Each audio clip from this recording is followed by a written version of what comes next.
Hola amigos de YouTube del 12, con Claudio Fantini hablamos de la conmoción mundial que causa este operativo militar de Estados Unidos en el que mató, entre otras personas, al influyente militar iraní Soleimani. Claudio, ¿quién era este hombre? Qasem al-Soleimani, Federico, es uno de los generales claves, tal vez el más importante en la estructura militar iraní, porque es el que maneja desde hace mucho tiempo, desde la década del 90, estimo yo, la proyección militar exterior de la República Islámica de Irán.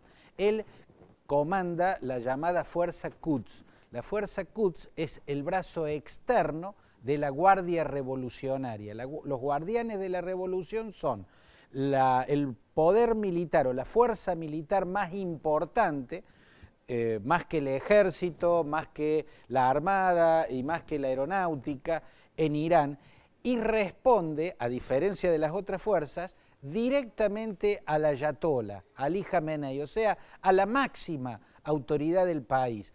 Este hombre estaba solo por debajo de Jamenei. Así es, respondía solamente a Jamenei, no al presidente, no al Majlis, que es el parlamento, solo al ayatolá máximo, ¿no? O sea, la máxima instancia del poder en la teocracia persa, y manejando la fuerza al-Quds, que repito es el brazo externo de la Guardia Revolucionaria o de la Guardia de la Revolución, que es la más poderosa de las fuerzas militares iraníes.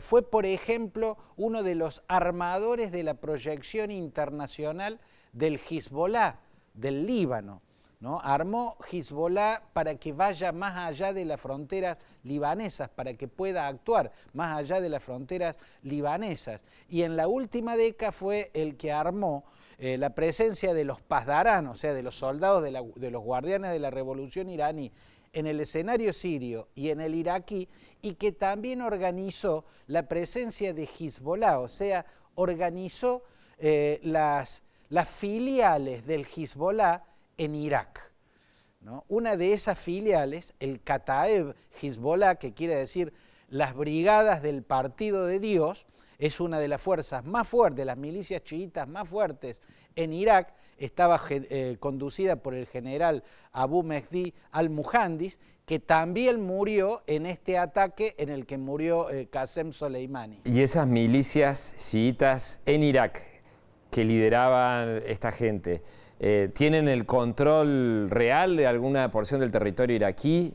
¿Eran la autoridad en algún sector de Irak estas personas? Bueno, el chiismo es particularmente fuerte en el sur de Irak, pero organizados por el general Soleimani, que es un genio en estrategia, un hombre inteligentísimo y un hombre que ha sabido ir uniendo las facciones, porque los chiitas iraquíes estaban muy divididos en facciones enfrentadas entre sí. Estas facciones debilitaban al componente chiita en el gobierno iraquí. El gobierno iraquí desde hace tiempo es una suerte de gran coalición que encabezan los kurdos, que ponen a los presidentes, y los chiitas, que ponen al primer ministro. Pero la división en facciones debilitaba al componente chiita, ¿no? Por ejemplo, él fue el artífice del entendimiento de Muqtada al-Sadr, que era un imán rebelde chiita, un hombre muy poderoso porque el padre de él, Sadek al-Sadr, era el máximo ayatolá de los chiitas iraquíes. Fue asesinado por Saddam Hussein, el padre. Muqtada al-Sadr, en sus luchas por el poder, se enfrentó con el gobierno chiita de Nuri al-Maliki, el anterior primer ministro, y fue este general iraní el que logró unir todo. O sea, también es un estratega en lo político. Él hizo fuerte el componente chiita y ahora parecía estar volcándolo en contra de la presencia militar norteamericana en Irak. ¿Y por qué Estados Unidos lo mata a Soleimani? Bueno, porque se vino dando una escalada. Hubo un primer ataque que fue de un Hezbollah, de una filial iraquí de Hezbollah, contra una base en la que murió un contratista norteamericano.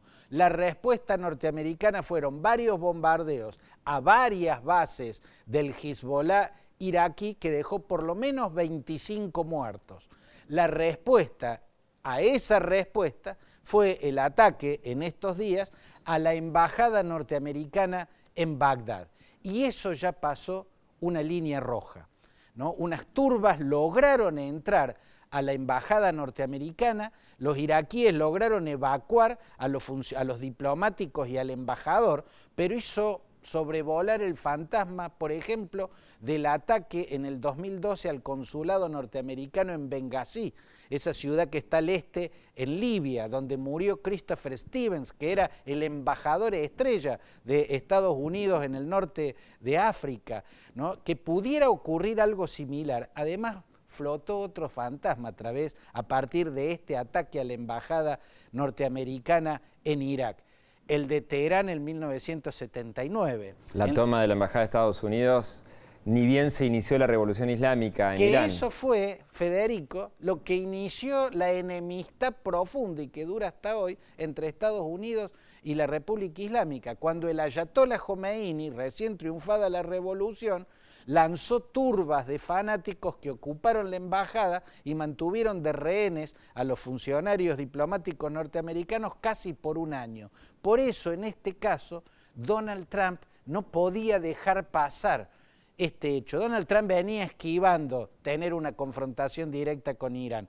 Recordá hace poco cuando los iraníes derribaron un dron norteamericano en el estrecho de Hormuz, la respuesta de Trump fue mirar para otro lado. Evitó tener una confrontación, pero después de un ataque a una embajada como la que acaba de ocurrir en Bagdad, existiendo el precedente del consulado en Benghazi, que fue una de las máximas críticas que él le había hecho a Obama. Él le criticó a Obama no haber reaccionado fuerte. haber reaccionado de una manera devastadora, ¿no? Cuando mataron al embajador Stevens en el consulado en Libia. Por eso ahora devolvió el golpe de este modo, y es un modo devastador, porque mató a un general clave en la estructura militar iraní, además una suerte de héroe, un militar estrella para el chiismo en toda la región y en particular para los iraníes. ¿Y qué puede pasar ahora, Claudio?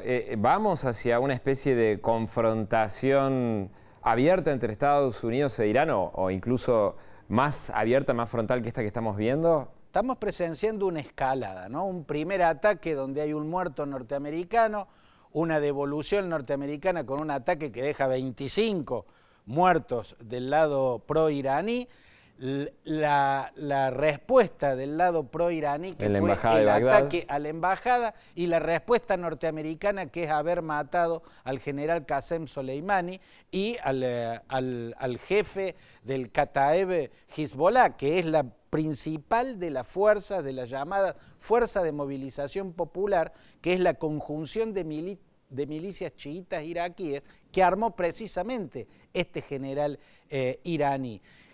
Habiendo recibido este golpe, Federico, es muy difícil que Irán se quede quieto, lo tiene que devolver. ¿Cómo lo devolvería? Bueno, por ejemplo, haciendo que las células esparcidas de Hezbollah en muchas partes del mundo ataquen a algún blanco norteamericano, una embajada, cometan algún atentado muy fuerte, o continuando y acelerando el camino que había iniciado Soleimani, que es el de lanzar a las milicias chiitas iraquíes pro-Irán contra las bases norteamericanas y contra los intereses norteamericanos, buscando sacar a los Estados Unidos de Irak. Porque se daba una situación muy rara en Irak. En Irak, los dos archienemigos, Estados Unidos e Irán, quedaron del mismo lado en la guerra contra ISIS. Fueron socios, casi por accidente. Socios, incómodos socios, pero estaban en la misma vereda porque tenían un enemigo común y tenían un aliado común, el gobierno iraquí. El gobierno iraquí tiene dos mentores que se odian, se aborrecen entre sí. Irán y los Estados Unidos son sus dos principales protectores.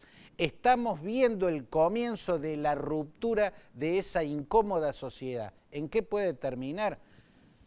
En una escalada que no se sabe hasta dónde puede llegar, Federico. Veremos. Claudio Fantini, un gustazo. Nos reencontramos en cualquier momento por acá, ¿eh? Cuando me digas.